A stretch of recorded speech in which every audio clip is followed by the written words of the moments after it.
Eu me chamo Ramon Loureiro Pimenta, né, sou professor substituto aqui na Universidade Federal Rural do Rio de Janeiro, né, estou como professor substituto, já vai fazer aí quase 2 períodos. Lecionei na Universidade de Vassouras por 6 anos, a disciplina de sanidade avícola, avicultura e também a parte de inspeção e tecnologia, e trabalho a campo desde 2010 com avicultura. Já passei por bisavozeiros, avozeiros, granjas de melhoramento genético, né? Então, eu trago muita coisa que eu vou falar hoje aqui, tem muita correlação com o que realmente eu fiz, os monitoramentos que eu mesmo fazia para o Ministério da Agricultura, muitas das vezes acompanhado do pessoal do Ministério, e trabalho na área já há muito tempo, tanto com abatedouros, com granjas, continuo atuando, mesmo sendo professor substituto, continuo atuando a campo, e também faço parte da Comissão Estadual de Sanidade Avícola, né, do Rio de Janeiro, onde a gente aí está sempre conversando e decidindo coisas em relação à abertura de empresas, avaliação de documentos e um relacionamento muito próximo da defesa sanitária do Estado. Então, esse é o resumo aí breve, né, de quem sou eu, tá? Como são muitas doenças que a gente teria que conversar sobre aves, eu peguei 4 doenças, né, que são as principais doenças do Plano Nacional de Sanidade Avícola, até porque é um plano que ele é bem extenso, né, ele dentro dos planos do Ministério, ele é o maior e o que tem o maior número de detalhes, sabe? Então, eu peguei as doenças e a gente já vai falando, e muita coisa que eu já for falando já é o PNSA, tá? Quando eu estiver falando da doença, eu já vou explicar o porquê, já vou falar, é do PNSA, isso aqui é uma exigência do PNSA, isso está descrito lá. Eu acho que fica mais fácil, assim, o entendimento, e a gente consegue seguir uma linha retilínea, né, de raciocínio. Você já, quando pensarem na doença, já tem que vir o PNSA em relação àquela doença, tá? O PNSA é muito cheio de idas e vindas, então ele é bem confuso em algumas situações, muita coisa sendo reformulada, né, atualmente lá no Ministério em relação ao PNSA. Então eu peguei aqui e fiz um apanhado das que são as principais legislações referentes a essas 4 doenças. Quais são as doenças, né? Eu separei primeiro em doenças bacterianas, então a gente vai falar de salmonelose, né, que é a mais longa, e logo em seguida a gente já entra em micoplasmose, tá? Vou falar das legislações ali mais básicas de cada uma, e em seguida eu entro em doença de Newcastle e termino falando de influenza. Vou falar algumas coisas do PNSA que são específicas para a doença de Newcastle, né, mas que estão dentro de uma estrutura maior que também contempla a influenza aviária, então eu vou falar desses detalhes, e no final a gente encerra. Então, essa é meu plano, né? Falar da doença, um pensamento, uma forma de raciocínio retilínea em relação às doenças que são as principais do PNSA, tá? Então, a gente começa falando de salmonelose, que é uma doença muito que todo mundo conhece, todo mundo já ouviu falar, né? Independente de ser veterinário ou não, se perguntar para a mãe de vocês, de repente vai saber o que é salmonelose, né? E existe um estigma dentro da própria medicina veterinária que fala o seguinte: quer isolar salmonela, vá em aves que você isola. Não é bem assim. Por quê? A prevalência hoje em aves, né, de produção, ela é muito inferior à prevalência em suínos, por exemplo. Um abatedouro de aves hoje, se a gente pegar e for fazer um estudo, na verdade já tem estudos nesse sentido, estudos do próprio Ministério da Agricultura, que mostram exatamente isso, que a prevalência de salmonela em abatedouros de aves é inferior à de suínos, né? A de suínos tem números muito elevados, inclusive a suinocultura aprende com a avicultura como controlar a salmonela. E a forma de controlar, inclusive, tem muito a ver com a conversa que a gente vai ter hoje aqui, que tem a ver com as legislações, né, que a gente é obrigado a cumprir a campo. Então, é isso que a gente vai focar. E para a gente começar a falar de salmonela, primeiro é importante a gente e explicar exatamente. Alguém que está com o microfone ligado, desliga aí, por favor, que está enrolado aqui. A gente precisa falar um pouquinho sobre o agente etiológico, né? No caso, a salmonela, ela pertence à família Enterobacteriaceae, que é a mesma família da Escherichia coli, né? E o gênero Salmonella, a gente tem basicamente 2 espécies, tá? Na verdade, 3 espécies, que é a Salmonella subterrânea, Salmonella bongori e a Salmonella entérica, tá? E o que importa para a gente, na verdade, aqui na sanidade avícola, né, na avicultura, é a Salmonella entérica. E também, dentro da espécie Salmonella entérica, existe subespécies, né, como a subespécie entérica, novamente, subespécie salame, subespécie arizonense e outras, tá? Mas para a gente, aqui em sanidade avícola, qual que interessa? Salmonella entérica entérica. Por quê? É dentro da salmonella entérica que a gente vai ter os 4 principais, na verdade, 5 principais agentes aí que a gente precisa realmente estudar a legislação. Uma delas é a salmonella a pulorum, que causa uma doença em aves chamada de pulorose. A outra é a salmonella entérica gallinarum, tá? Que causa uma doença chamada de tifo aviário. São muito parecidas, tanto a pulorose quanto o tifo, são doenças que as lesões são semelhantes, alta mortalidade, porém a pulorum ela tem uma predileção por aves jovens, enquanto a gallinarum ela tem uma predileção por aves jovens adultos, tá? A gente tem também a salmonella entérica sorotipo tifimurium e a entérica sorotipo enteritide, tá? Essas 4 estão dentro do PNSA, tá, gente? Essas 4 compõem o PNSA, e essa salmonella tifimurium e salmonella enteritide, elas causam uma doença em aves chamada de paratifo, tá? Então a gente inclusive chama elas de salmonelas paratíficas, tá? Então a gente tem a pulorum e a gallinarum, que são específicas da ave, uma causando a pulorose, outra causando o tifo aviário, e a gente tem as salmonelas paratíficas, que causam o tifo em aves. Essas salmonelas paratíficas, elas já transitam entre as diferentes espécies, inclusive na espécie humana, tá?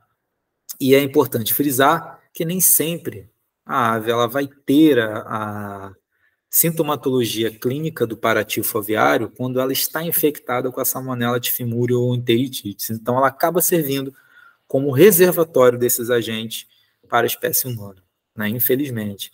Então, o PNSA, o controle do PNSA, ele foca nessas 4 salmonelas. A Ramon é muito pouco, realmente é muito pouco quando a gente compara com a Alemanha, por exemplo, né? Que monitora mais de 20 sorotipos de salmonela. Não é nosso caso. Aqui o nosso foco são essas 4. Puloro, galinário, tifimurium, enteritide. Puloro, galinário, específica de aves. Tifimurium, enteritide, transitam entre as espécies.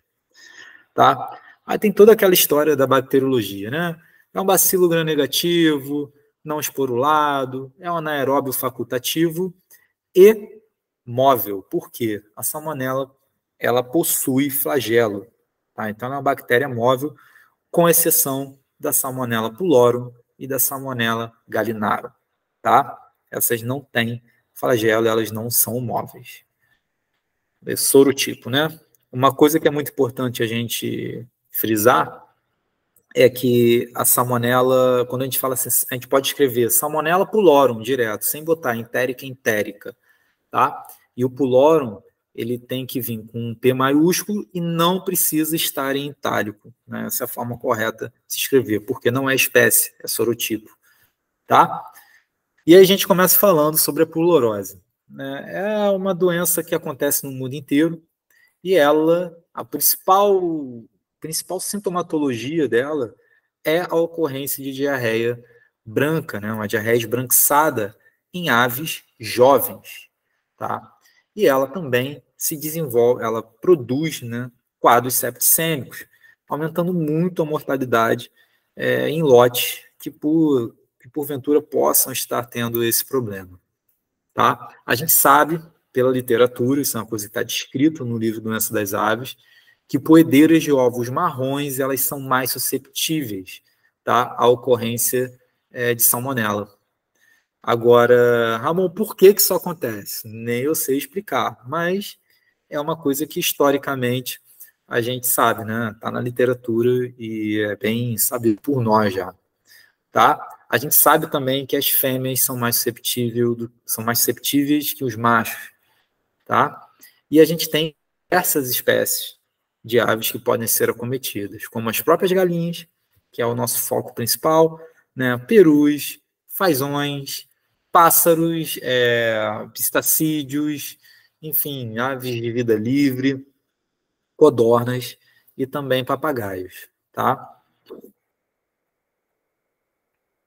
E tanto em galinhas quanto em perus, predileção por idade ocorre em aves, né, jovens adultos. Dessa forma. Essa são as principais formas de, inclusive, diagnóstico dessa doença, né, da gente diferenciar ela do tifo, tá? Porque a forma de ocorrência da doença, a sintomatologia clínica e as taxas, né, de mortalidade que ela causa são bem semelhantes. Então, essa questão da idade é muito importante para diferenciar a polorose do tifo aviário, tá? Transmissão da salmonela ela pode ser sempre vertical e também horizontal, tá? Transmissão vertical, transovariana. E também, quando a gente fala de salmonela, existe a transmissão extragenital, que é quando a salmonela consegue passar pelo poro da casca do ovo e ali ela se desenvolver dentro daquele ovo, e quando o pintinho ele vai ser formado, né, o embrião no estado ali de formação dele, ele já forma com a salmonela junto. E quando ele nasce, ele já nasce, né, infectado. E horizontal, né, transmissão ave-ave, ocorre nos galpões. A salmonela ela é excretada via as fezes, então ela contamina a cama, vai contaminar toda a estrutura, tanto de alojamento, tá, quanto as pessoas que estão em contato com essas aves também podem servir de vetores ali mecânicos, tá? Roedores também. O próprio canibalismo também acaba ajudando na dispersão da doença no lote, uma vez que o canibalismo em aves começa muito pela região caudal da ave. Então, se tem alguma diarreia ali, alguma coisa, uma ave pode bicar aquela área suja com fezes e acabar ingerindo a salmonela e desenvolvendo a doença também, tá? Inclusive, no incubatório, um outro ponto, né, que pode facilitar a transmissão entre diferentes lotes é na própria câmara de nascimento, né, onde os ovos são transferidos e permanecem ali por 48 horas e o nascimento realmente acontece. Morbidade e mortalidade são variáveis nessa doença, porque elas vão depender da susceptibilidade dessas aves, né? Susceptibilidade da linhagem genética, a idade da ave, né? O estado nutricional, o manejo adotado e também como que é a exposição da ave frente ao material contaminado da própria propriedade. Né? A idade é um fator muito importante na polorose. Como eu disse, aves bem jovens ou jovens adultos. Tá? Mortalidade, no caso, a polorose, ela se dá entre o quarto ao quinto dia de vida dessa ave, tendo um pico ali entre a segunda, né, e a terceira semana, e varia, né, muito variável. Pode ser de 0 a 100% do lote. Geralmente, por experiência, as mortalidades que eu vejo de salmonela, elas são mortalidades que elas não são muito altas, como uma doença de Newcastle ou uma influenza, né, que você pode perder um lote em um dia. Você sair da granja, está tudo bem, no outro dia você voltar, não ter poucas aves vivas. Né, mas a mortalidade da salmonela é algo que ela não é um número muito alto, mas ela é constante. Então, o produtor ele vai perdendo as aves sem ele perceber muito, tá? E uma outra característica da salmonela das aves infectadas com salmonela é que você pode ter os portadores assintomáticos, né, que são os responsáveis pela manutenção ali pela manutenção do micro-organismo no ambiente e ele acaba circulando ali dentro do lote, tá? As aves conseguem continuar excretando essa salmonela via fezes, mesmo não tendo sintomatologia clínica. E esse é um dos problemas. Tá? Sinais clínicos em aves jovens são inespecíficos, com exceção da diarreia de cor branca, tá? Emplastamento da cloaca. A ave vai ter febre, então se ela vai ter febre, ela vai ter anorexia por conta do aumento de prostaglandinas, né? Isso vai tirar a fome do animal. Se o animal está com frio, ele vai tender a se aglomerar com os outros, ele vai sentir frio. Se o animal não vai estar comendo direito por conta da anorexia, ele vai ter fraqueza. Além disso, a ave também apresenta sonolência, né? Ela fica o que a gente chama de encorujada, né? Com as penas arrepiadas. Isso também está relacionado também com a febre dela. E na literatura fala vocalização excessiva. Tem lá minhas dúvidas, né? Mas os quadros que eu vejo são um pouco diferentes. Em aves adultas, ausência de sinais. Então, é uma doença que tem predileção por idade. A gente pode observar alguma coisa, mas não muito específica da salmonela, como uma queda na postura, uma queda de fertilidade, né? Uma queda de eclosão no incubatório, enfim. Claudicação por ocorrência de alguma artrite bacteriana, né? Mas nada muito que seja muito gritante ao ponto de ter grandes perdas, né? Mortalidade. Nas lesões macroscópicas em aves jovens, tá? A gente vai ter um aumento do fígado, do baço, dos rins. Além disso, vão aparecer pontos brancos, principalmente no fígado, tá? Além do aumento de volume e congestão do órgão, tá? Em pintinhos muito jovens, a gente não vai ter absorção de forma correta, tá, do saco da gema. Inclusive, a gente pode encontrar lesões caseosas dentro desse saco, com aspecto de queijo, tá, de coloração amarelada ou esverdeada. Tá?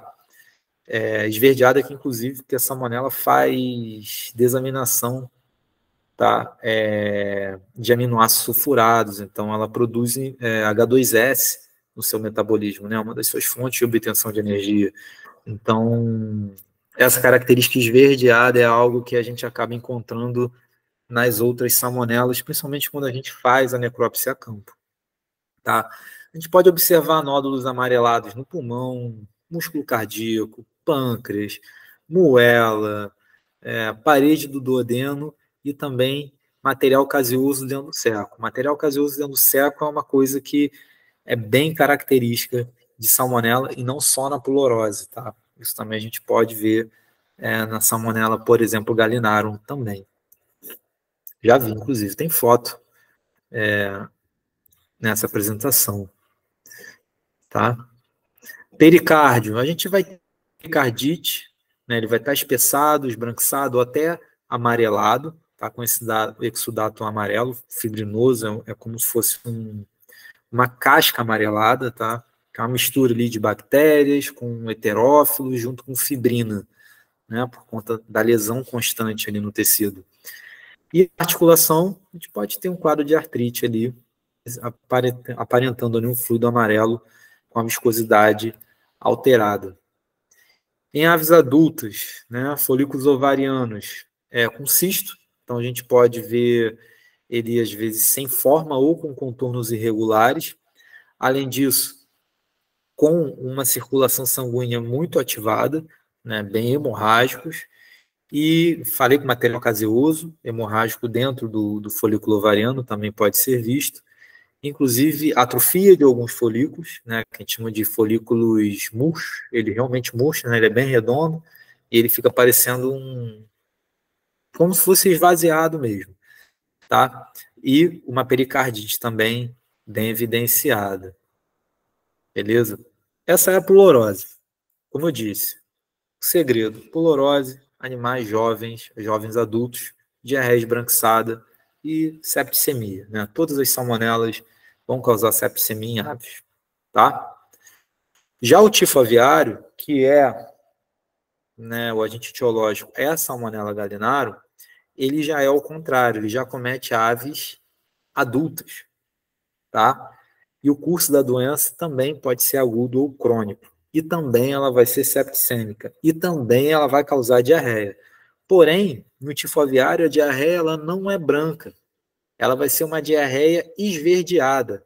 Mas quando eu falo esverdeada, é um esverdeado, gente, quase negro. Você olha as fezes da ave, eu tenho as fotos aí mais para frente de um caso clínico, que as fezes ficam um verde quase negro, tá? E existe algumas outras coisinhas que a gente olha e já desconfia logo de tifo. Mas o fator idade, diarreia, mortalidade e septicemia é muito condizente com o tifo aviário, né?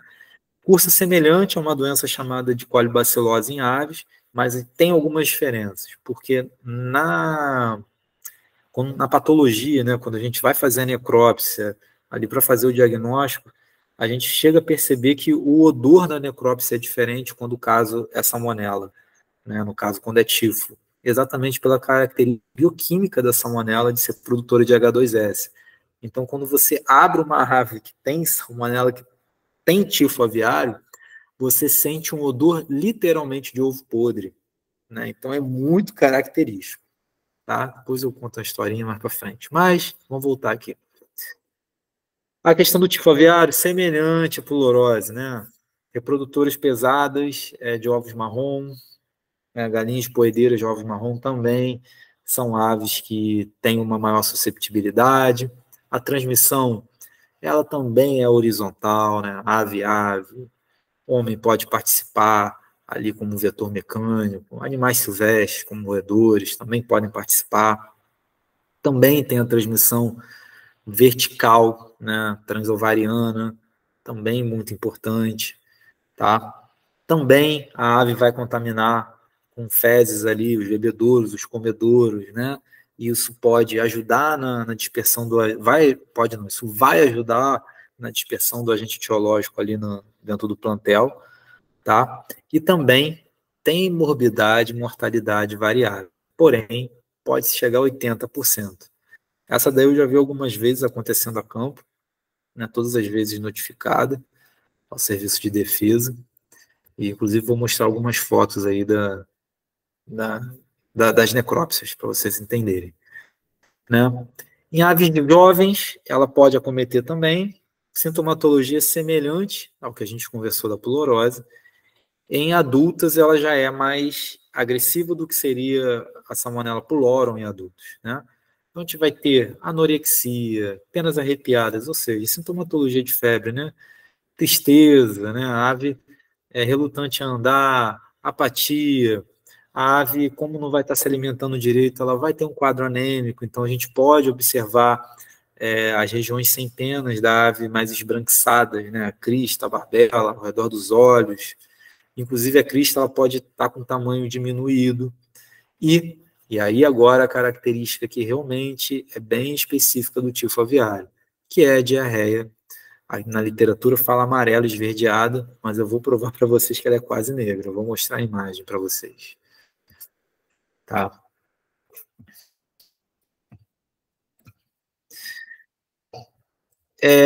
Em relação às lesões macroscópicas em aves jovens, a gente pode observar, tá, áreas branco-acinzentadas nos pulmões, no coração ou na moela. Tá? Fígado marrom esverdeado e bem aumentado. Gente, esse fígado esverdeado.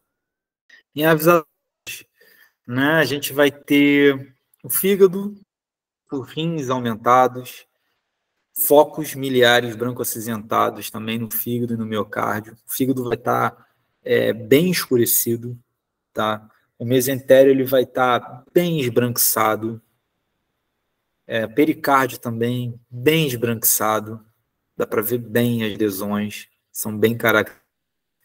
Tá? A gente vai também ver ovário hemorrágico, também sem forma, colorido. Vamos observar quadros de postura interna em poedeiras, A salmonela ela produz um tampão, uma lesão caseosa que fica dentro do oviduto, e quando o folículo ovariano rompe, né, para esse ovócito, ele realmente assim entrar dentro do oviduto e ali ele ganhar, né, a cara e todas as estruturas do ovo, ele acaba caindo dentro da cavidade celomática da ave. Isso causa, né, uma grande peritonite, porque cavidade celomática não é lugar para se ter uma gema de ovo lá dentro. Aí a gente chama esse quadro de postura interna. Então é uma peritonite muito forte que cola a febre e com toda a anorexia da ave também. Pode ver essa inflamação catarral nos intestinos que formam lesões caseosas, principalmente no seco. Tá? Então aqui tem algumas fotos. Essas fotos, no caso, são de livro mostrando as lesões do fígado, arredondadas aqui, amareladas, né, meio acinzentadas. Coração também, essas lesões amareladas. Isso aqui é uma miocardite. Baço também. E aqui é uma foto que eu mesmo tirei. Essas lesões granulomatosas dentro do fígado. Não são muito comuns em salmonela, mas podem acontecer. Tá? Não são muito comuns. A lesão de salmonela é um pouquinho diferente. Essa foto aí, por exemplo, é os dois secos. Aqui é um e aqui é o outro. Esse aqui seria o que está mal, né? E aqui lesão caseosa dentro do seco. Né? Essa foto foi eu que tirei.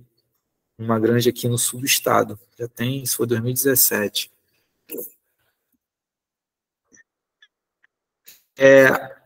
O parativo, ele é causado por salmonelas que a gente chama de paratíficas, né? É a salmonela litite, que é importante para a saúde pública também.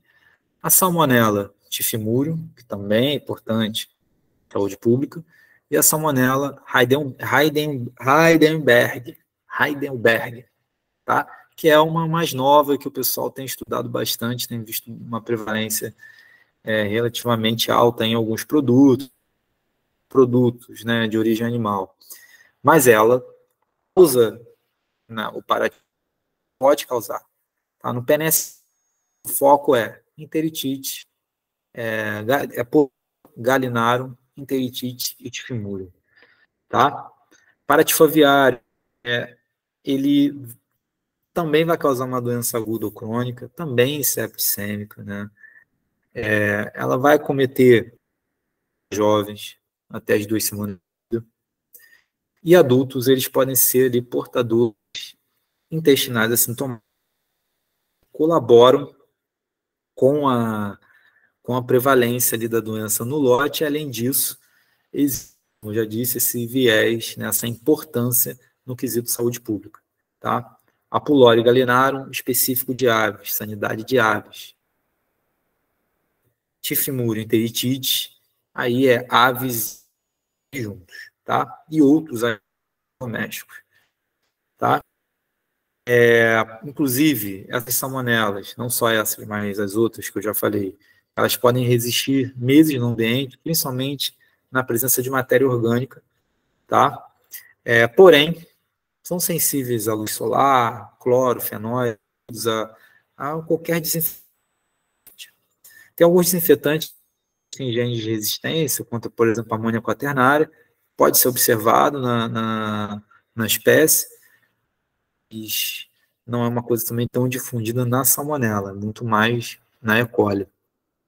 Tá. Transmissão pode ser também vertical, pode ser horizontal, igual, tá? Pode ser através de ovos ali sujos e a salmonela conseguir penetrar pelo poro da casca do ovo, também pode. Que incubação de ovos sujos, né, desinfetados corretamente dentro dos galpões, podem ser um fator de risco, tá? A transmissão da doença dentro de um mesmo lote ou durante o processo da câmara de nascimento e depois a manutenção disso também no ambiente, tá? Porque também existe a transmissão horizontal dentro do incubatório, tá? A tragédia pode acontecer em galinhas, mas é mais incomum, porém, mais comum em perus, tá?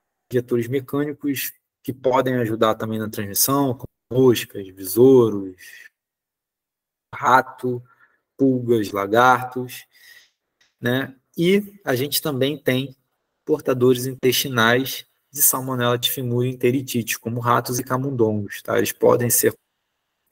E uma das coisas muito importantes é exatamente o controle. A gente acaba fazendo de uma forma ao redor do galpão, ao redor do núcleo, e dependendo do tipo de granja, até dentro do próprio galpão. Tá?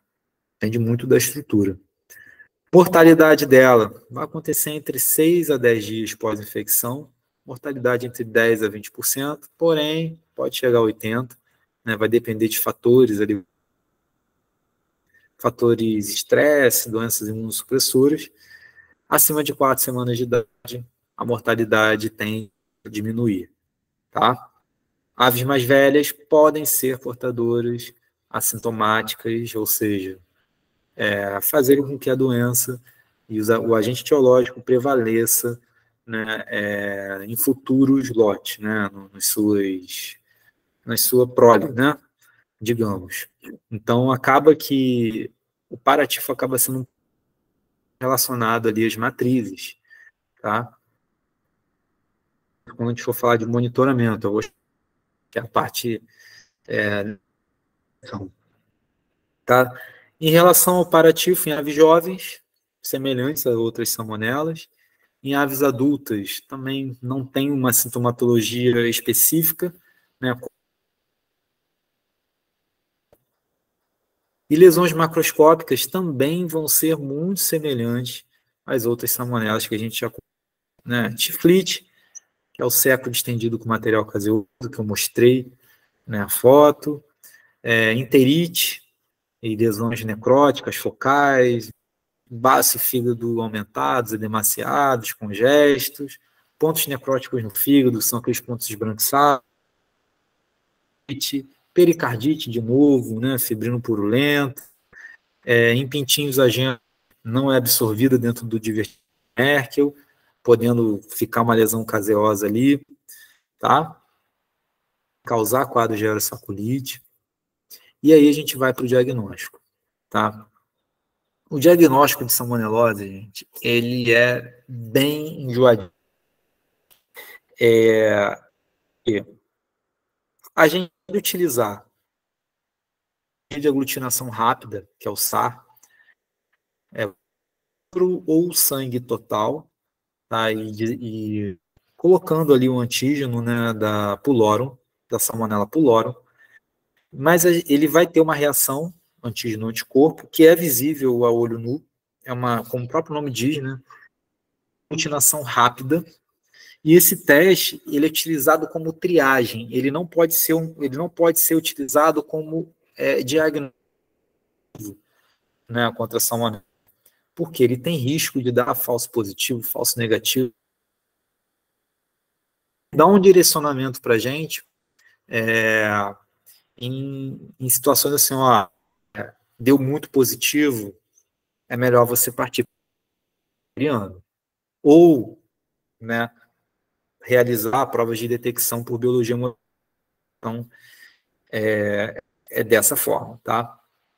O isolamento em si de salmonela, porque você tem que ter. Na verdade, a salmonela é uma péssima competidora com a Escherichia coli. Né? Ela, quando está no mesmo meio que a Escherichia coli, ela é muito mais exigente. Né? A salmonela, a Escherichia coli é uma forte fermentadora de carboidrato, então, né? Com sacarose, lactose, fácil de você ver, ela cresce rápido, ela tem é muito fácil.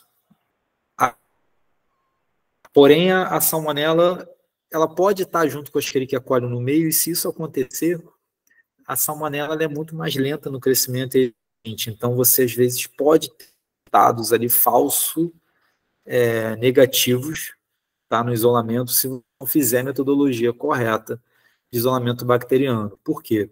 Você precisa de uma etapa de pré-enriquecimento seletivo, para salmonela. Você não pode pegar e já querer passar direto para um ar, né? Você tem que ter essa etapa e depois você tem que fazer uma bateria química, né? A gente usa para salmonela o do tionato, minto.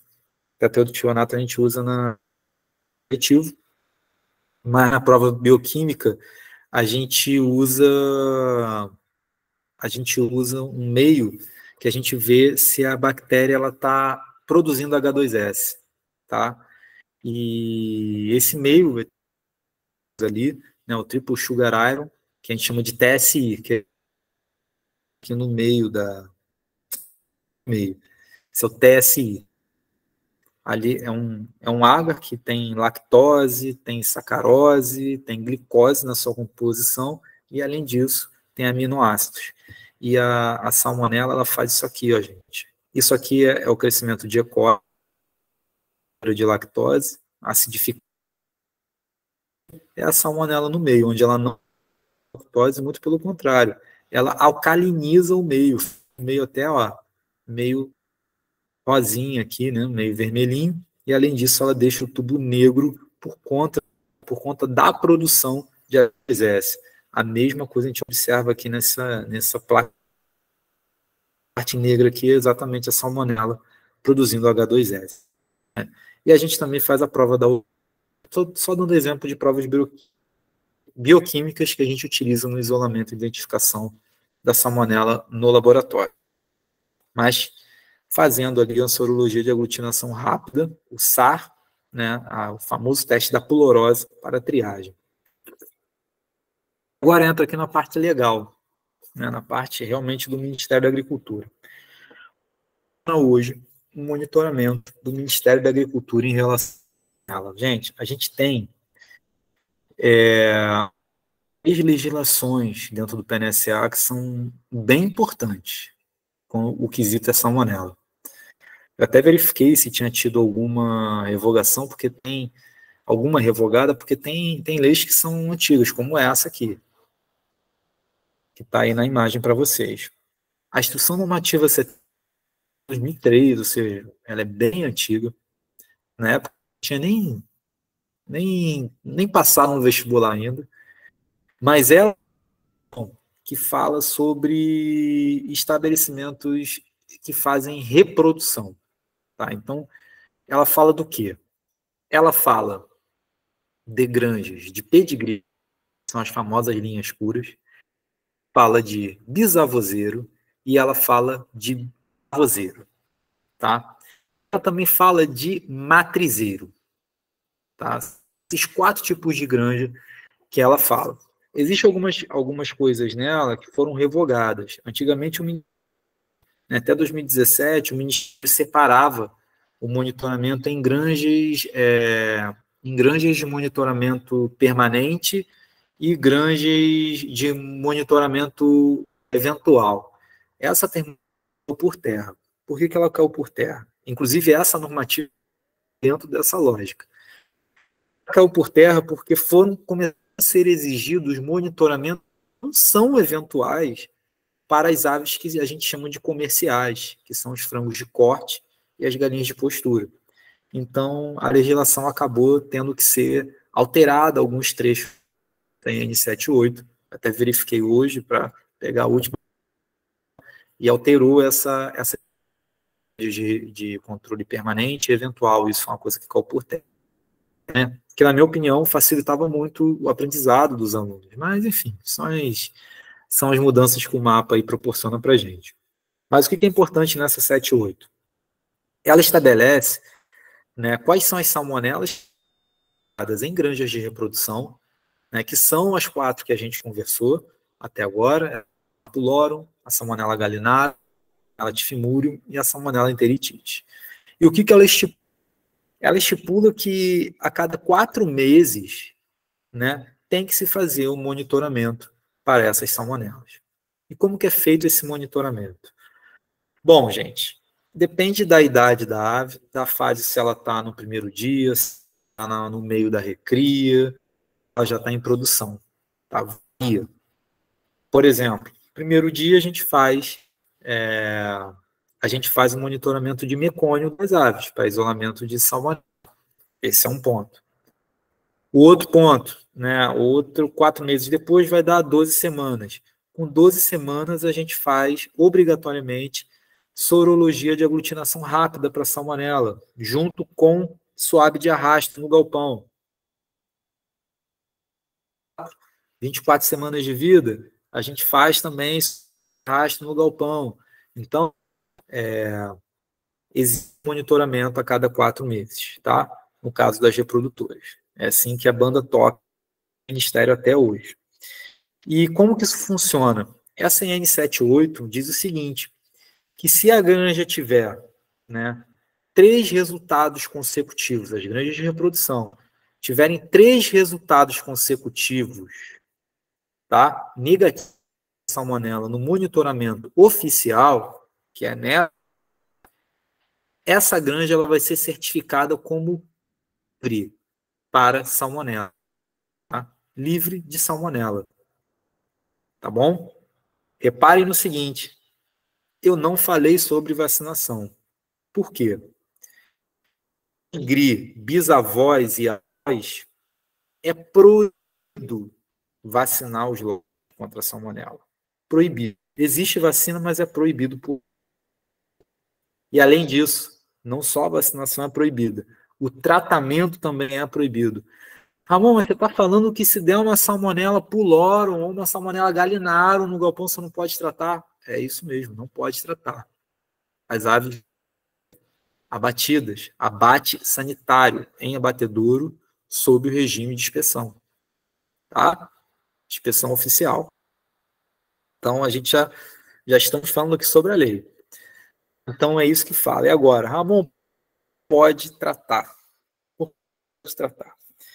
Porque a salmonela, lembra que eu falei ali, quando estava falando da doença, que o indivíduo, eu não falei isso lá, até esqueci. Quando você trata um indivíduo que tem um lote positivo para salmonela, a sintomatologia clínica ela realmente cessa.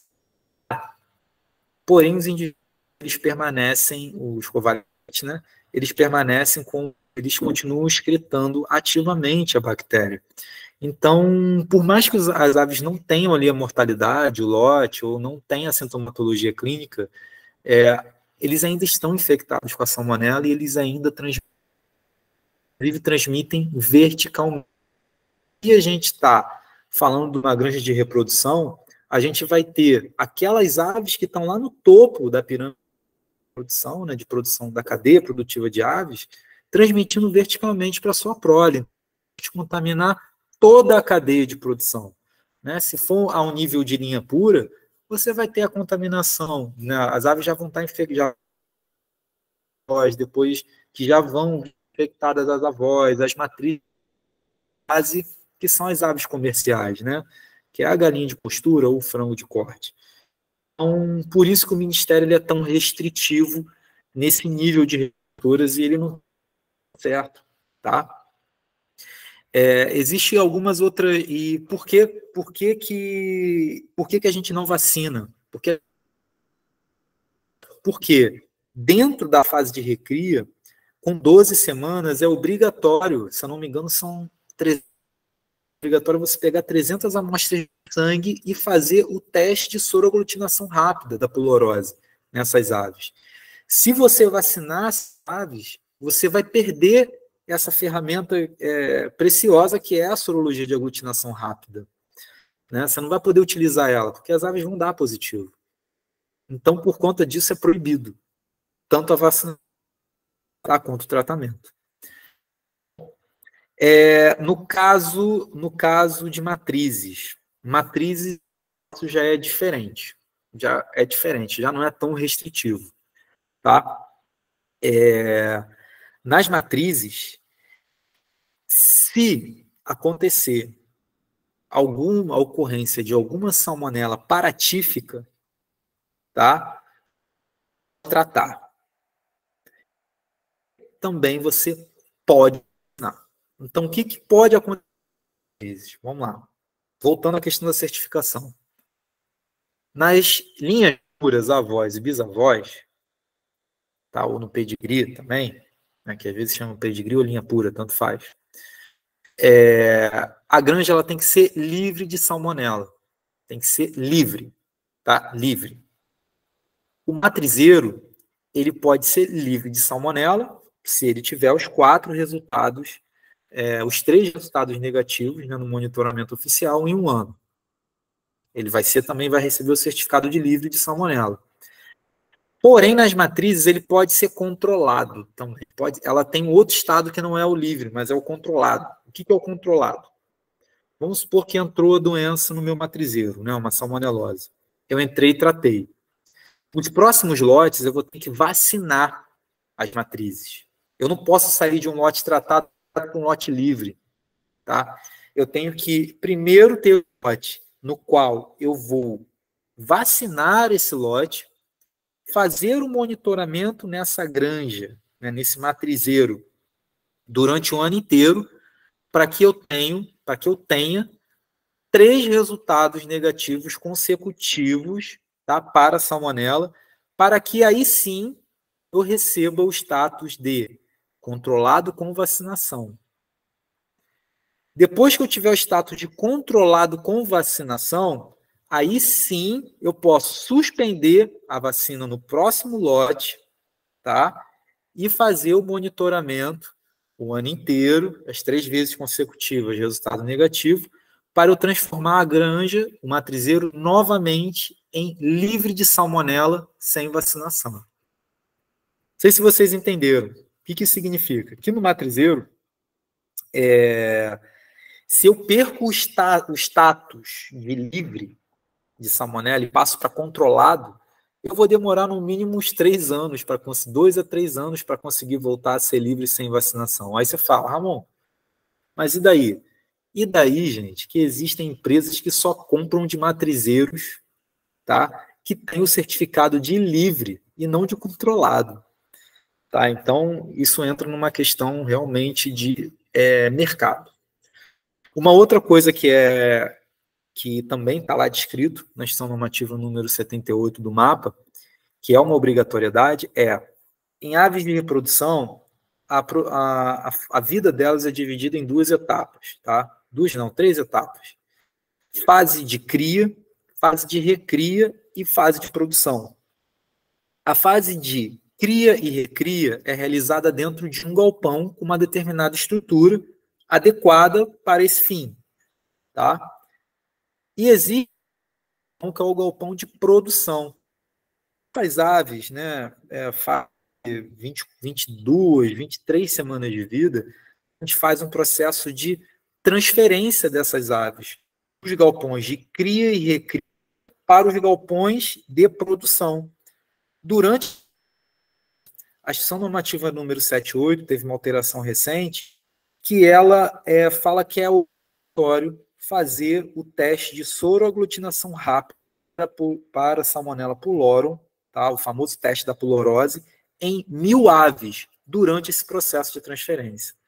Antigamente era em 100% do lote, agora eles caíram essa exigência para 1000 aves. Tá? Então isso também é algo que está dentro da IN 78, né? Foi mudada recentemente. Tá bom? Deixa eu ver qual é a próxima legislação.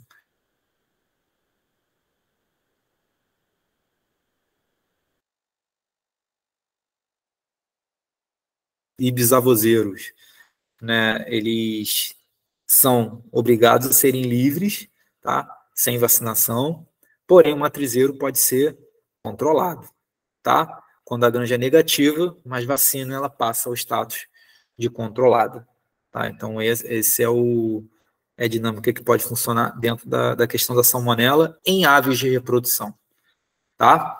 Aqui eu só falei até agora de aves de reprodução, tá, gente? Nessa parte da N78. Ela não fala sobre comerciais, ela não fala sobre frango de corte, ela não fala sobre galinha de postura, tá? Ela fala só reprodutoras.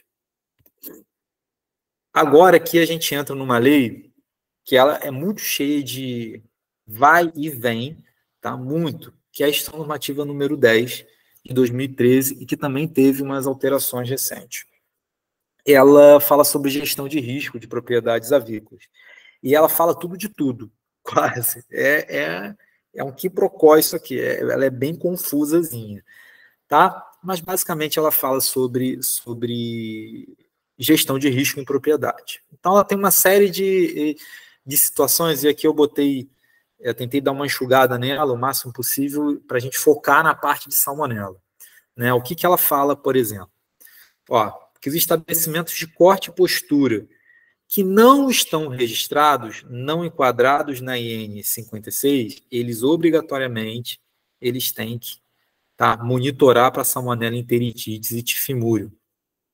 Fala também que a postura comercial em galpões do tipo californiano sem tela também são obrigatórios os monitoramentos para salmonela, enteritides e tifimúrio.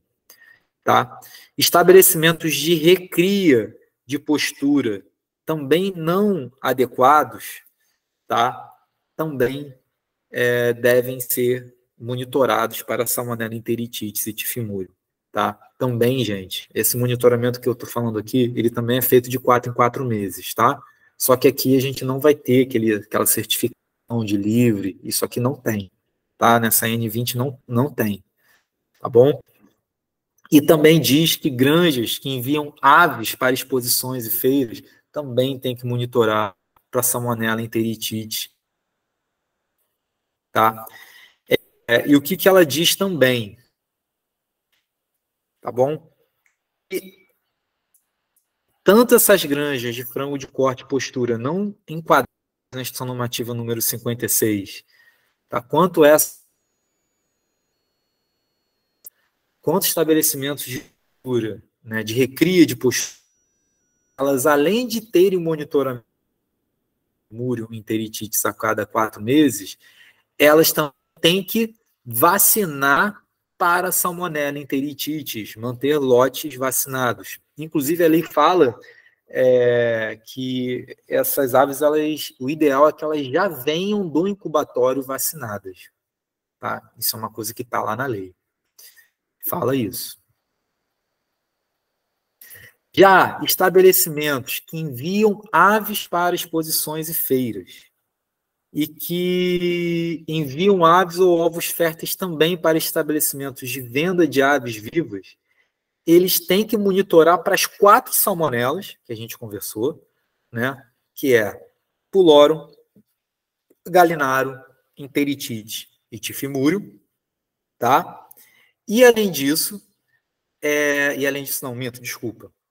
E elas estariam liberadas dessa vigilância para essas 4 salmonelas a cada 4 meses, se as aves que estão no estabelecimento se tiverem origem, ou seja, se eles forem originadas, na verdade, né, de granjas que têm o certificado como livres, tá? Ou seja, de granjas de reprodução certificadas como livre. É isso que fala. Né? Eles colocam essa exigência, até porque isso é uma coisa difícil de ser atingida.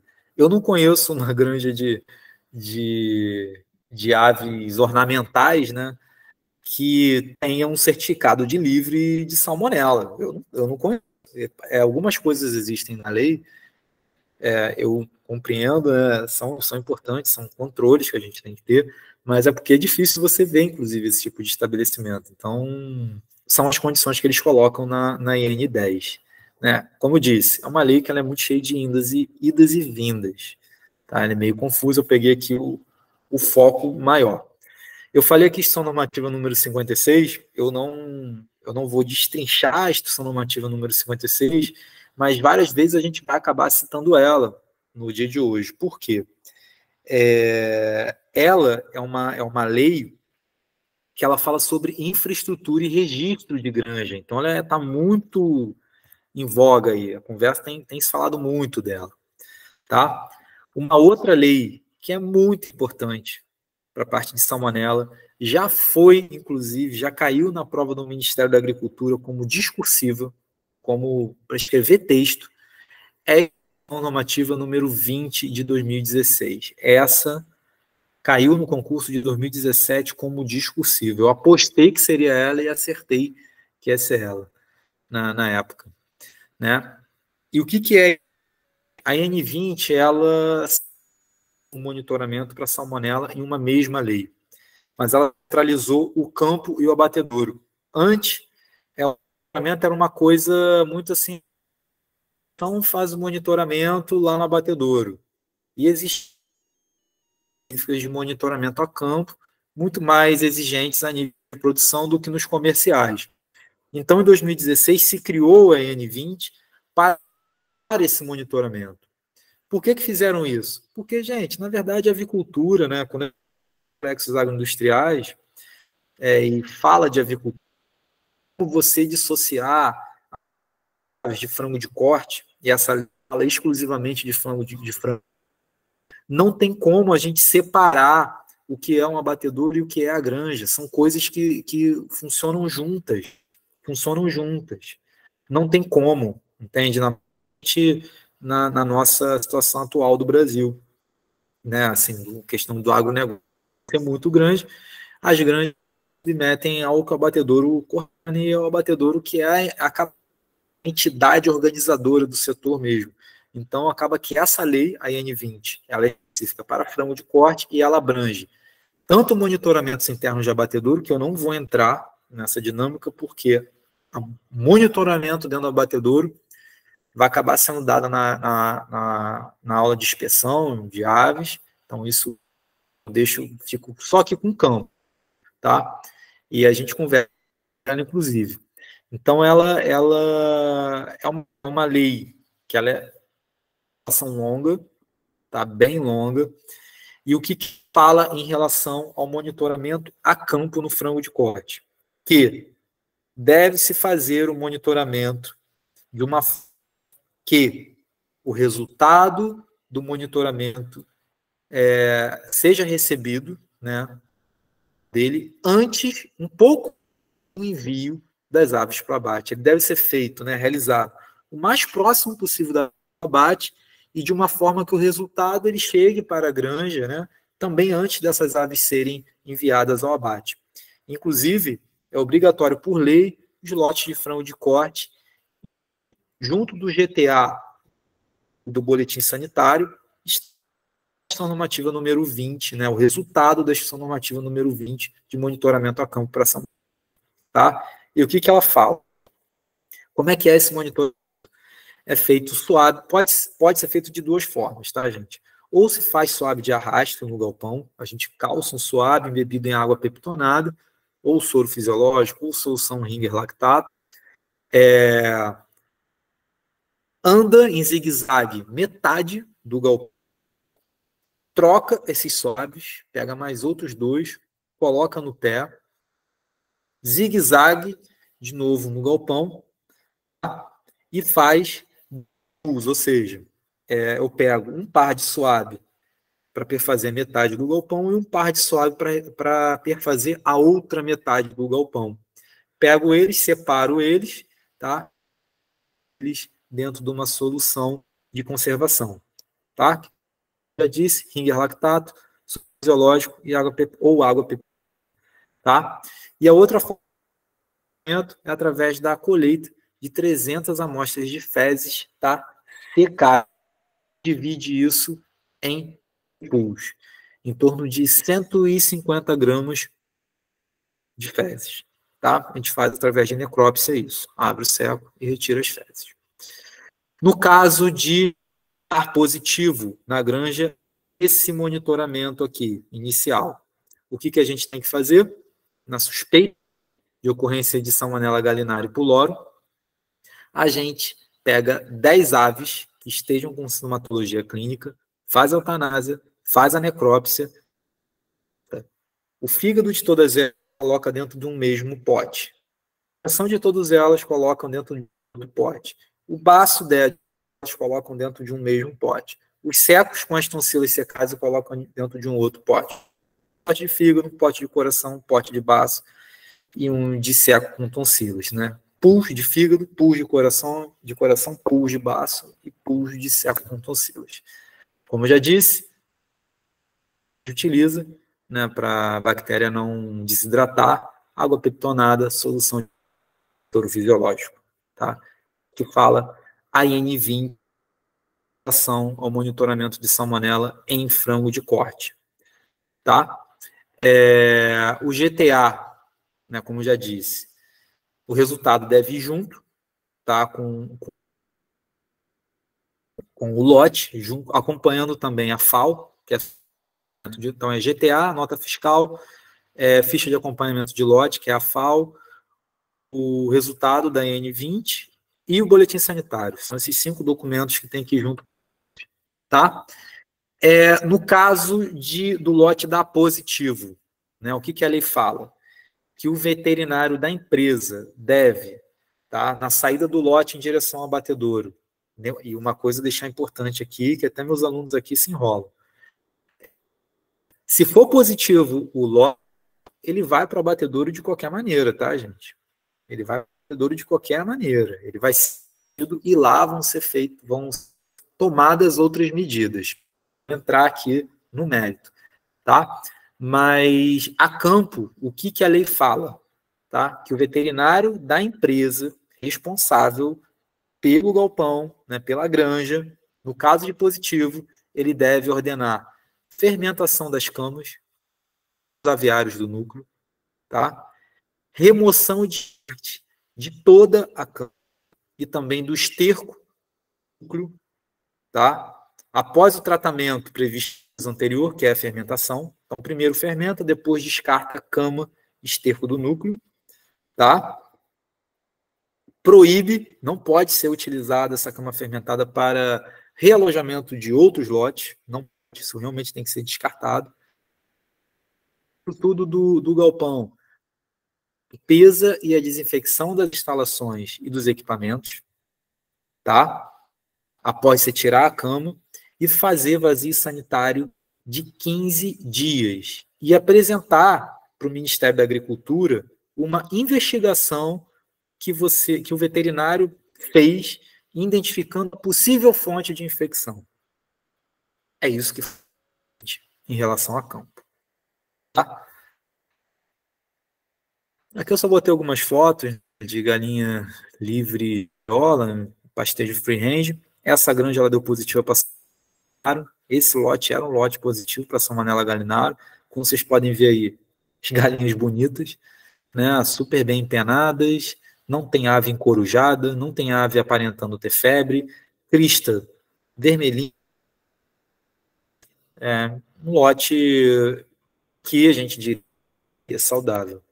Olha a cor das fezes, né, um verde bem escuro, praticamente negra as fezes.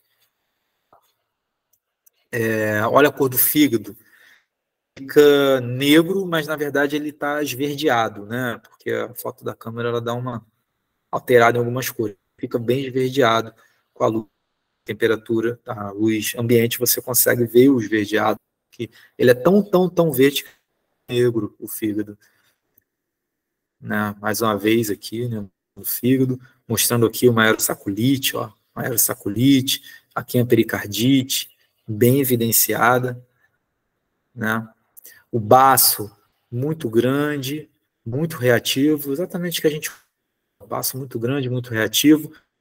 A gente vê o folículo ovariano já murchando, né, perdendo uma arredondada. A gente vê que isso está acontecendo nos outros, porque foi Salmonella gallinarum, tá, gente? Esse lote foi... a gente vê aqui no mesentério, ó, também essa coloração meio amarelada, né, isso... Acaba que, na verdade, ali é o saco aéreo abdominal, até. Né? Então, uma saculite ali no saco aéreo abdominal. Dá para ver até a bactéria, a gente consegue ver. Algumas chega nesse nível. O que eu fiz nessa época? Eu levei uma turma de sangue avícola, eu levei para essa granja, porque essa granja ela ia ser toda eliminada. Eu levei a turma inteira para eles verem um quadro de salmonela, eles poderem fazer próprios, se eles bem entendessem. Aí a gente fez isso, pegou um caminhão lá e necropsiou várias aves. E isso aqui que eu estou mostrando, na verdade, é um tampão formado dentro do oviduto, tá, da ave. Bom, agora a gente vai falar sobre uma outra doença bacteriana em aves, que é a micoplasmose, tá? A micoplasmose, ela é bem mais simples do que a salmonelose. Ela é uma doença que ela tem uma prevalência considerável, tá, a campo hoje, principalmente em poedeiras, causando alguns problemas. Eu tenho visto aí nas minhas andanças algumas coisas em relação a isso, né? E é uma bactéria que a gente fala que ela é muito, né?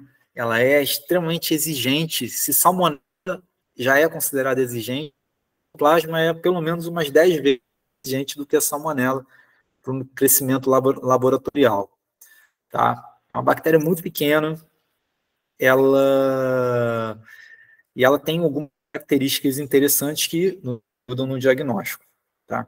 Então, ela é uma bactéria, pertence à família Mycoplasma, tá? Gênero Mycoplasma.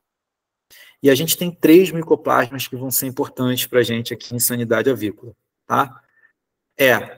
O Mycoplasma synovium, o Mycoplasma gallicéptico e o Mycoplasma pallidis. Micoplasma, esses 3, o peru é sensível aos 3, tá? Então, inclusive os 3, quando se fala em perus, eles fazem parte do PNSA e são exigidos também o monitoramento em perus. E em galinhas, na espécie galos, os que são de monitoramento em reprodutoras são o Mycoplasma gallicéptico e o Mycoplasma synovium, tá? O Meliagrides, ele é específico de peru. Peru é acometido pelos 3, enquanto a espécie galo-galos pelos 2 só. A gente vai voltar a falar disso, tá? O Mycoplasma, gente, é uma bactéria gram-negativa, pleomórfica, então ela tem formas diferentes, utilizando uma coloração de gram, por exemplo, tá?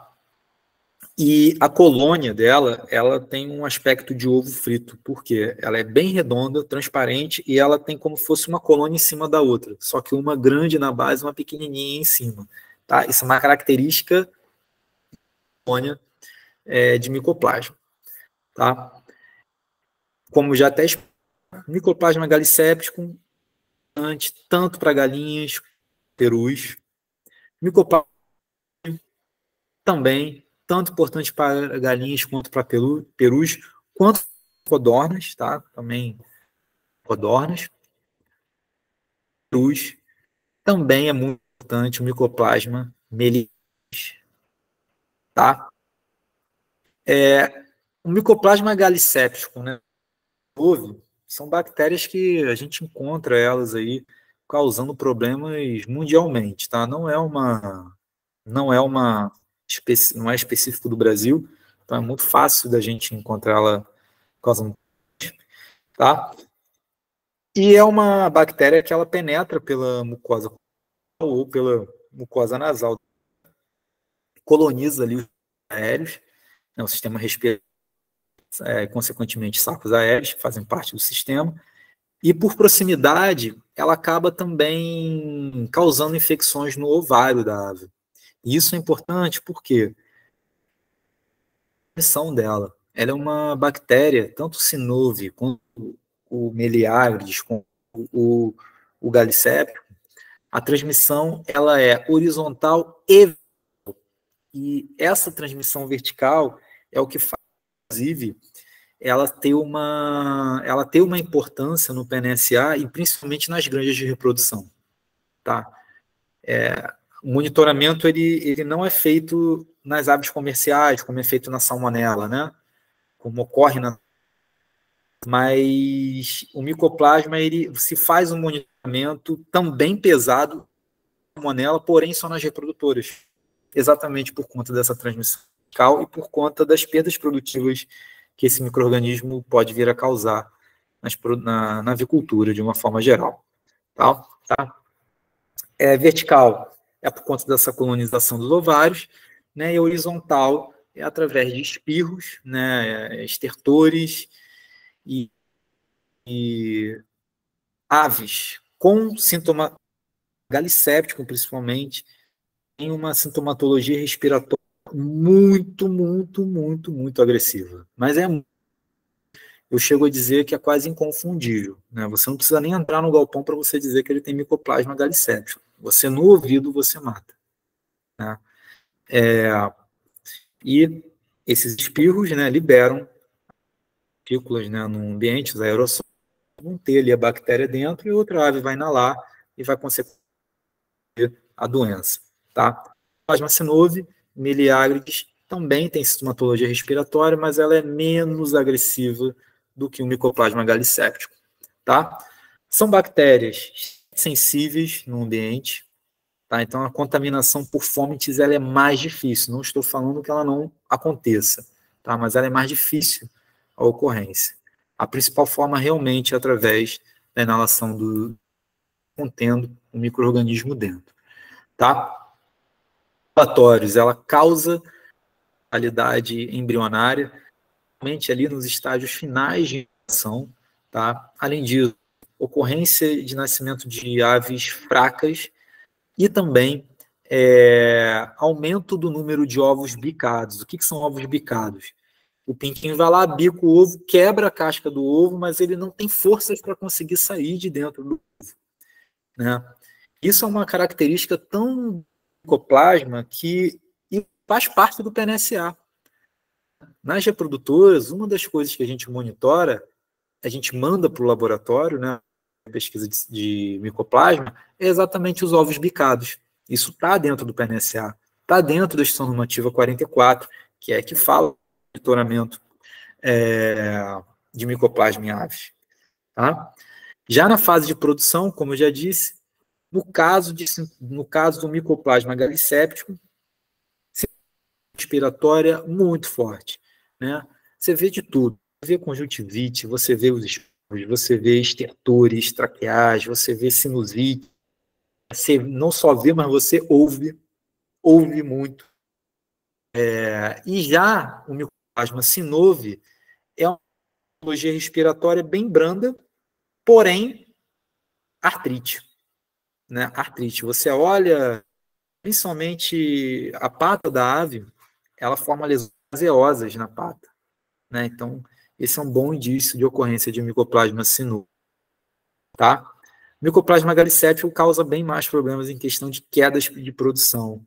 O Synove até causa, mas é bem menos, tá? Mas uma coisa que é muito importante é que as bactérias do micoplasma, elas causam imunossupressão nas aves, porque elas estimulam a proliferação, tá, daquelas linhagens de linfócito T. Dentro das linhagens dos linfócitos T, ali, né, das subpopulações, a gente tem o linfócito T supressor da resposta imunológica, que ele também é estimulado no seu e ele acaba produzindo citocinas que são supressoras da resposta imunológica. Então a gente tem ali uma situação de imunossupressão, exatamente por proliferação exacerbada de linfócitos T supressores. Tá? Tanto o Synove quanto o galicéptico provocam isso. E, inclusive, lotes que tenham micoplasmose, você acaba a ocorrência de outras bacterianas que não são nem tão comuns de serem observadas. Tá?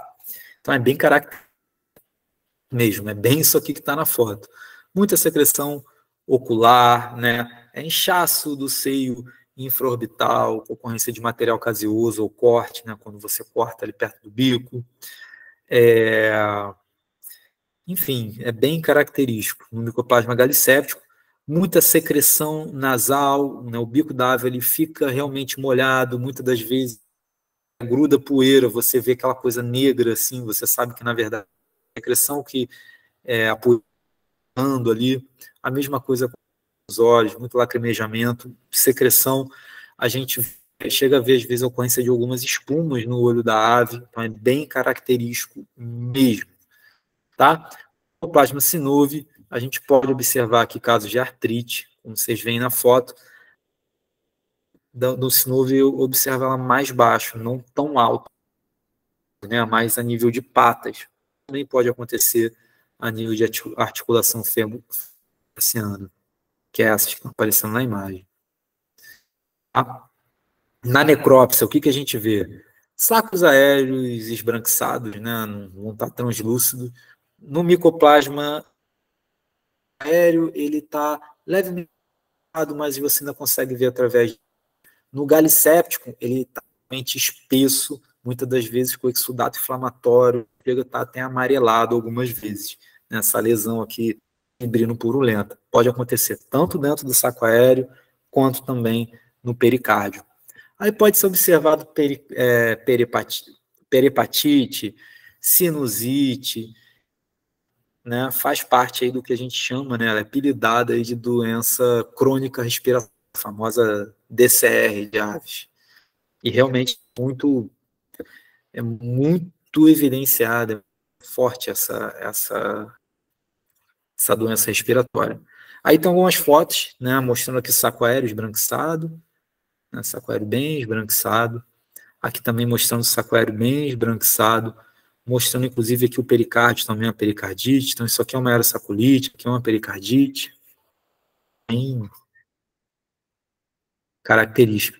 Isso é um quadro de artrite, é uma articulação aberta, né, a femotíbula está aberta. Essa foto aí é de uma infecção por micoplasma sinoso, tá, diagnosticado, isolado, uma granja que tem esse problema, né, há algum tempo, mostrando aqui a pata inchada.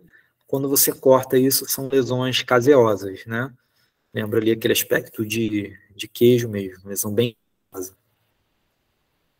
Pode claudicar, né, e tudo. Bom, aí eu peguei aqui o diagnóstico que está na lei, né? Todas essas são análises que podem ser utilizadas, tá, no diagnóstico da micoplasmose. E como que é feito o monitoramento da micoplasmose? Melhor falar aqui os nomes, só citar, e depois eu venho falando o que é feito legalmente. Tá? A gente pode utilizar o diagnóstico imunológico ou o diagnóstico micoplasmológico. Basicamente, imunológico relacionado ao quê? Sorologia. Tá? Sorologia. Como a própria soroaglutinação rápida em placa, a aglutinação lenta em soro, a inibição da hemaglutinina, imunoenzimático. Enquanto os micoplasmológicos estão mais associados ao aumento do micro-organismo em cultura, que é muito difícil, porque inclusive ele é exigente a nível de atmosfera, a nível de meio de cultura e também de atmosfera.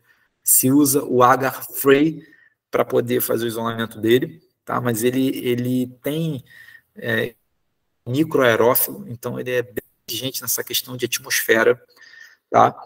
Ele pode se fazer o diagnóstico também por PCR, biologia molecular, a própria identificação de aí pode fazer imunofluorescência indireta, imunofluorescência direta, inibição de metabolismo, inibição do crescimento e o próprio PCR, como eu já falei. Mas o que é utilizado, né, a campo realmente o Ministério super aceita e é o que se faz porque é mais fácil e mais prático. Né? Se faz monitoramento sorológico, né, essa aglutinação rápida em placa é o que é mais feito. Tá? Também tem uma rotina parecida com a de salmonelas, tá? Muito do monitoramento. Se faz a sorologia, inicialmente são 150 soros para soroaglutinação rápida para micoplasma galicéptico e 100 para o micoplasma synovium. É sempre nessa proporção. Tá? Quando chega na semana, se faz 300 amostras. 300 de rápida para micoplasma galicéptico, 150 para micoplasma synovium. E vai se fazendo isso ao longo do tempo, essas 150 e 100 amostras vão se fazendo ao longo de todo o histórico da ave. E cada vez que essa ave ela tem alguma granja de indivíduos oriundos dessas aves, são recolhidos os ovos bicados, enviados para o laboratório para se fazer o isolamento do micoplasma. A gente também utiliza muito por conta das características do micro-organismo, a gente acaba utilizando muito também o PCR no diagnóstico.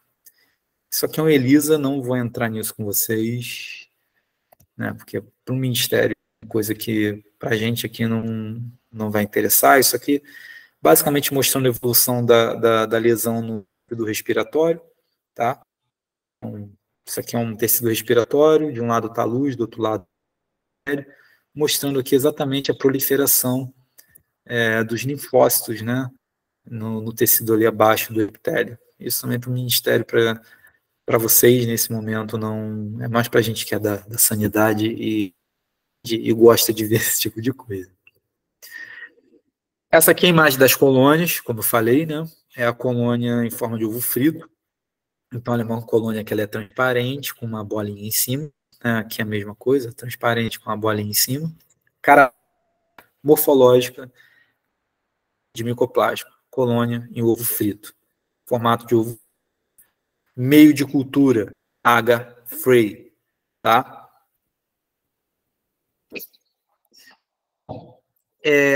Como a prevenção, né, e o controle dessa doença. Basicamente, gente, cuidado mais aquela história, né? Medidas de higiene, de manejo, ventilação adequada, que é uma coisa que em todas as granjas que têm problemas respiratórios, geralmente elas têm problema com ventilação, né? Aquecimento adequado nos primeiros dias, a umidade, evitar estresse e doenças imunossupressores no lote.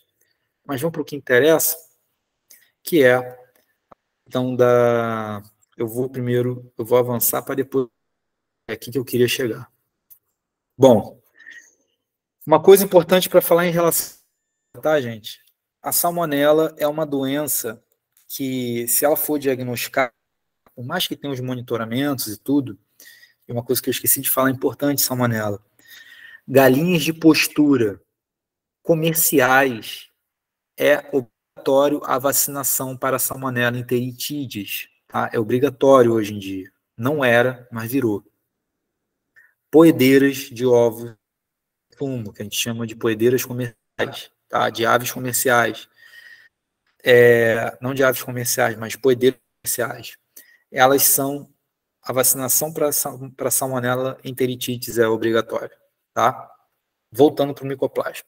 Bom, a lei do PNSA que rege em relação ao micoplasma é EN 44, uma normativa antiga, e ela fala basicamente, né, do controle de micoplasma em estabelecimentos avícolas de reprodução.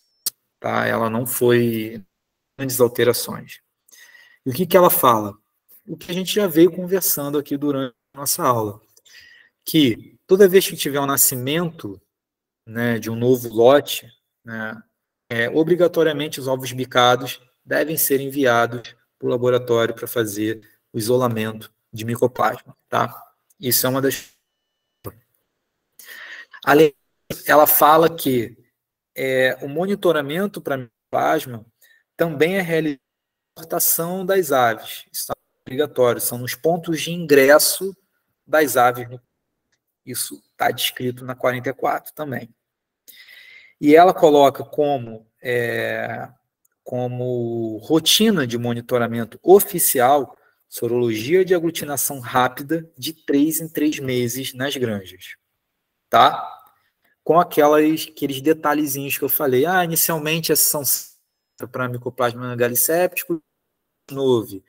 Aí quando dá semanas é 300 amostras, né? E tem essas variações, tá? Depois, monitoramento de ovos bicados no nascimento, envia para o laboratório para isolamento, tá bom?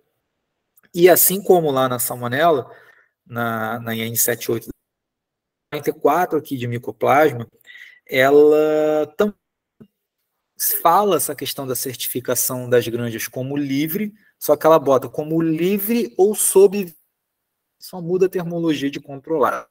Significa a mesma coisa. tá? E o que ela fala? Que no caso da ocorrência de Mycoplasma sinovi, tá?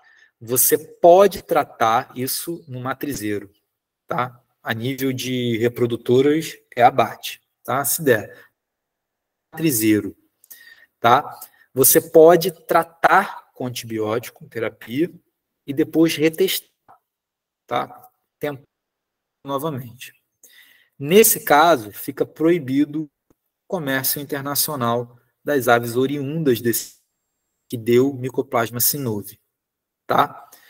Porém, se for positivo para Mycoplasma galiséptico, independente se é a matriz, se é a avó, se é a bisavó, se é a linha pura, abate sanitário, tá? É isso que fala a lei da parte de Mycoplasma.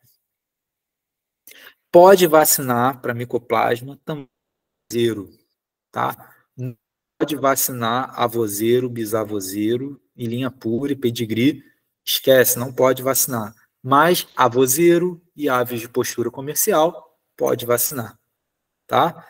Existem vacinas. Hoje o que se tem, né, a campo é a vacina contra o Mycoplasma galiséptico, tá? A gente pode usar. Tem granjas que fazem 2 doses. Hoje em dia se faz a vacina via, né, ali na 6ª, 7ª semana de vida da ave. É uma estratégia interessante de grande desafio. Rio de Janeiro é uma área de grande desafio, tá? Bom, a prevenção da doença, uma outra forma de prevenir a doença, que é um procedimento que a gente faz, né, o incubatório faz, é a administração de antibiótico via ovo, exatamente no 18º dia de incubação, que é o 18º dia, né, o ovo ele fica incubado dentro da incubadora por 8 dias. No 18º dia, a gente faz a transferência da incubadora para a câmara de nascimento. E durante esse processo de transferência, a gente faz as principais vacinas via ovo e junto aplica o antibiótico, tá? Exatamente para fazer com que os pintinhos, quando nasçam ali, já estejam tratados, né, contra uma possível infecção por Mycoplasma. Tá? Antibiótico terapia contra Mycoplasma. Pode-se utilizar a tilosina, tem bastante efeito a campo. A eritromicina, a espiramicina, as quinolonas e a oxitetraciclina. Oxitetraciclina não tem funcionado, quinolona não tem funcionado. Realmente, o que eu já vi funcionando é a tilosina e também a tiamolina, que não está aqui nessa lista.